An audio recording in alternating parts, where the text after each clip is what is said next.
What is happening in Texas universities? It's July 22nd, 2025, and these are your headlines.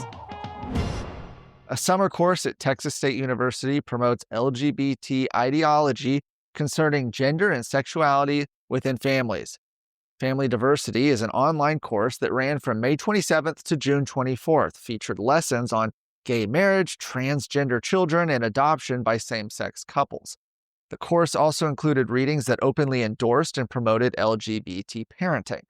And according to the class syllabus, course objectives include identifying, analyzing, and explaining diverse family forms and examining their potential strengths and vulnerabilities. The 4-week course had 20 modules, including some that examined adolescent, foster, and step families as diverse forms. A module during the week of June 9th was dedicated to examining same-sex families.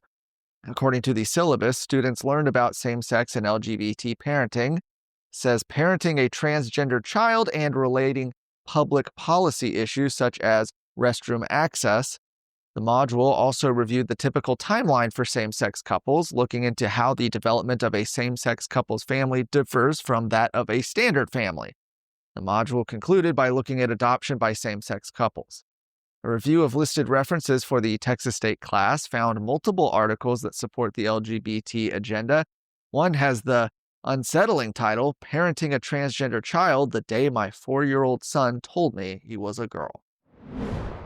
Meanwhile, University of Texas System Regents named Jim Davis as the sole finalist for the president of UT Austin, and John Zerwas as the sole finalist for the Chancellor of the UT system. Both had already been appointed to their respective positions on an interim basis. Regents made this decision during a special called meeting on Monday.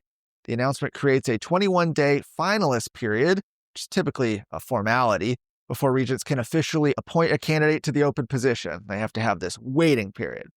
By beginning the clock on this 21-day period in late July, Regents made both appointments eligible for consideration at their August 21st meeting. Regents are expected to finalize these hiring decisions at that time. Davis has served as interim UT Austin president since February, previously serving in a variety of on-campus positions, and he also worked in the office of Attorney General Ken Paxton. Zerwas, the incoming chancellor, was a representative in the Texas House from 2007 to 2019. He had served as executive vice chancellor for health affairs from 2019 until he was promoted to interim chancellor.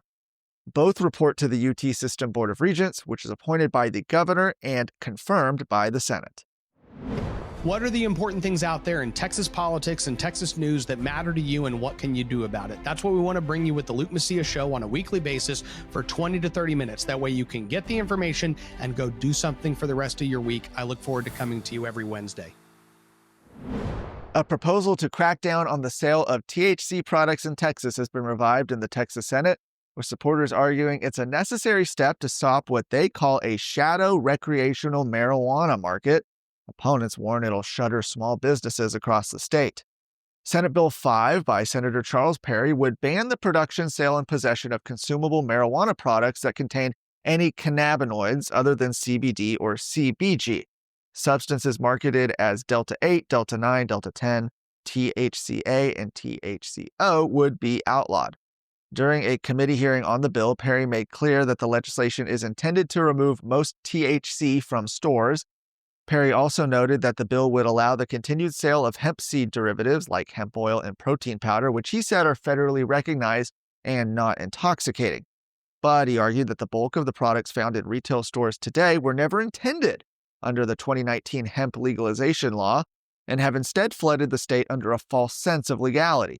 While Perry referred to the bill as a regulatory measure, Lieutenant Governor Dan Patrick issued a press release this morning during the hearing that more directly framed the legislation as a ban on THC. The messaging is part of a broader public rift with Governor Greg Abbott, who vetoed a similar bill last month, citing concerns over overregulation.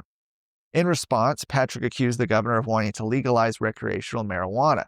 Abbott has denied this characterization. Instead, he says he wants to ban the product completely for children and eliminate, quote, intoxicating hemp products across the board. Though Governor Abbott reportedly said he's not read the new legislation, that would largely be in line with the proposal currently moving through the Senate. For more of today's stories, go to TexasScorecard.com.